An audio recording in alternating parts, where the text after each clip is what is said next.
but a different experience from, you know, an African American person. You know what, as part of the human family, we have many, many, many inventive ways of stratifying ourselves and putting, you know, one group of people on the bottom and another on the top. I mean, we're inventive about that, and we can go from place to place and issue to issue and say it happens in different ways, and there's certain kinds of commonalities that, you know, you will find across those different varieties, shall I say, of stratification and of making someone a little less human than yourself. So I think that all of us probably have ways and places to enter into the conversation no matter what our specific history is. And in fact, the more specific we are about our history, the more we're likely to find those places of commonality. Now I think one of the things, and you raised an excellent point about how do we learn this stratification? How do we learn that we actually believe in some ways that we're slightly more human than somebody else, or someone slightly less human than us? For most of us, for many of us in this room, nobody said, okay, now today is, tomorrow's Friday, at 10 o'clock I'm going to start teaching you white supremacy. That doesn't happen in that way. And just a quick story, in some anti-racism work my husband and I used to do, we had a mentor who was a former member of the Klan. And when he would go and do his work, people would say to him, why are you here? What do you have to bring? And he'd say, a clear analysis. I know what I was taught. And at one point I had to come to that place of saying, I'm on the side of death here. Most of the messages that we get come from people who we love, and they are handing us racism, as Chris has been known to say, with the iced tea. And then we're drinking the iced tea and drinking the racism in too. So it does take a little bit of parsing out. It does take being caught up short. And most of the time, if all you're getting is that iced tea, you really don't have to see the racism. You don't have to see what other people are not getting. And that I think, is what allows us to have, I believe it's Bell Hooks who talks about the oppositional gaze, where you're not standing in the center, when you have not been socialized to believe it's really all about me and this world is made for me to be successful, then you might start to experience other things. Just another very, very, very quick story that has nothing to do with race, but it has to do with a marvelous young man that I met about 10 years ago. He did a project of teaching children who had visual impairments photography.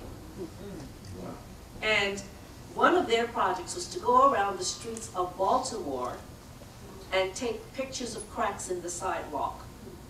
And they took them to the city officials in Baltimore and said, look, we're going to take you the photographs of these cracks in the sidewalk, because as sighted people, you can't see them. And as visually impaired people, we get caught in them, our canes are caught in them, we trip all the time. So here they are. And I think a part of what these conversations allow us to do, particularly when we're clear about our differences and our specific histories, it allows us to look at those cracks in the sidewalk together.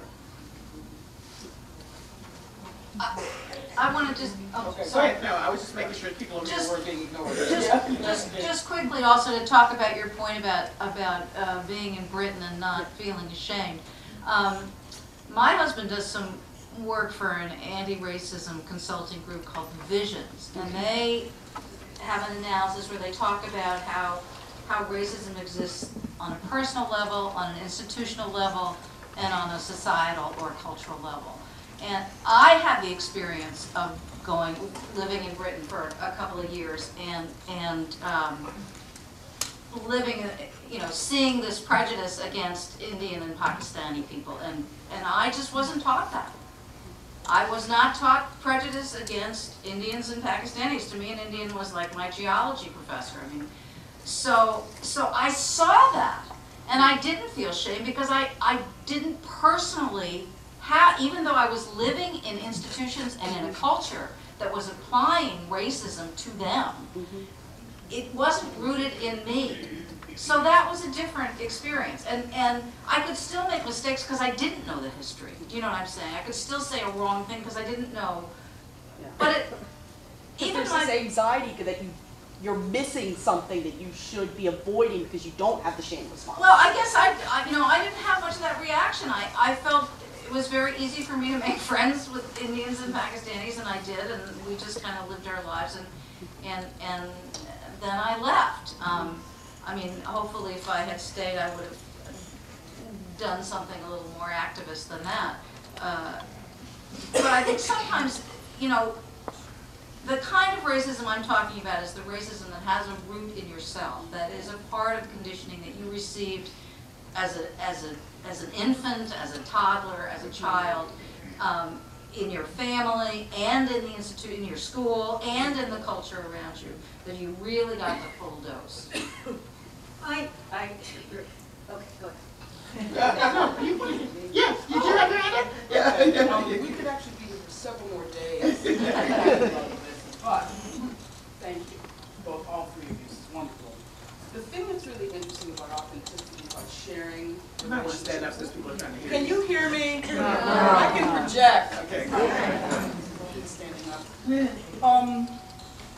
We were talking earlier about authenticity and how to have relationships across differences that are meaningful and are true and not fake.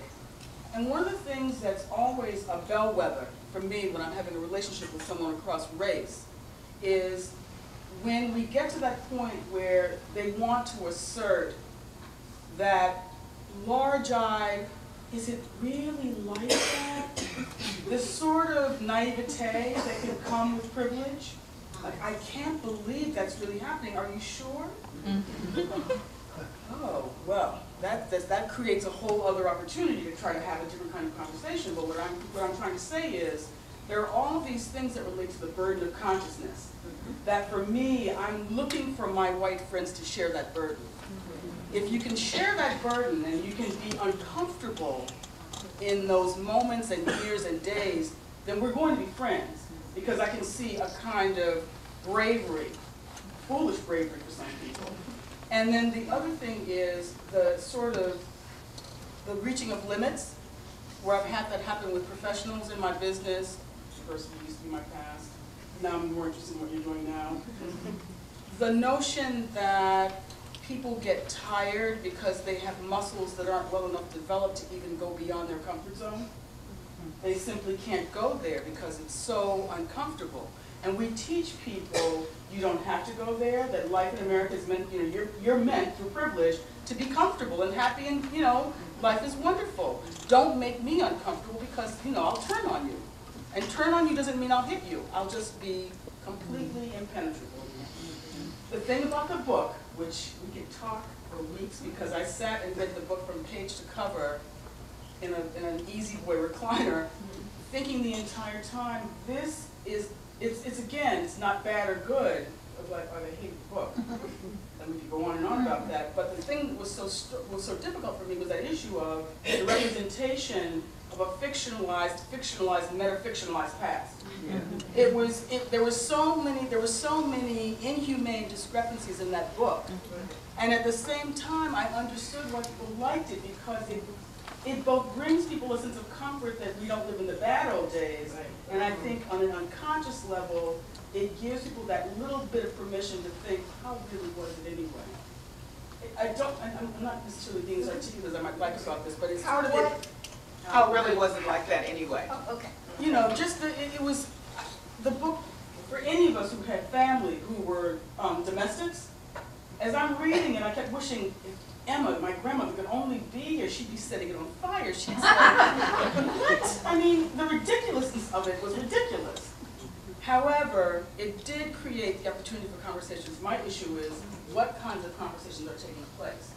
How deep are those conversations? What are those conversations based on? A fallacy? And if you don't have the history, you don't have the knowledge, how are you starting to have the conversation based on what? Yes, ma'am, all the way in the back. I think if we keep going to the route of shame, we're not going anywhere. We're not talk about it. We're not gonna really discuss the problem. We're not gonna go anywhere. Because people will shut down. People will say, I don't have shame. I have no problem. I didn't do anything. So the extracting yourself away, the word shame shuts down the conversation.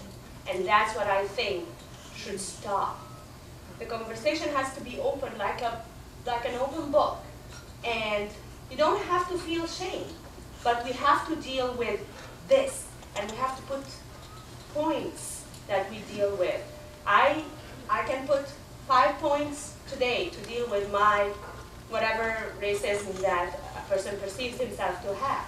So I know where I'm talking about because my racism part is very, very big these days. So I kind of try to talk to people, and when they talk to me, they find, this is not really a terrorist, so we can actually.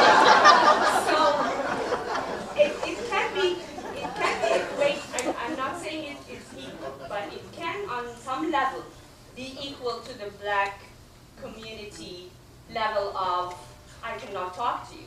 Yes, I can. I can prove that I'm a very hard worker, and you can see my work. Come and see me do my work. I can prove you that I have a home with a family, and you can come and see it. Or I can come and, it's not, we're not doing, like we're not in a court. We have to build it sideways, if you will. If we keep pressing the shame button, it's not going to go anywhere. That's my point of view. Okay.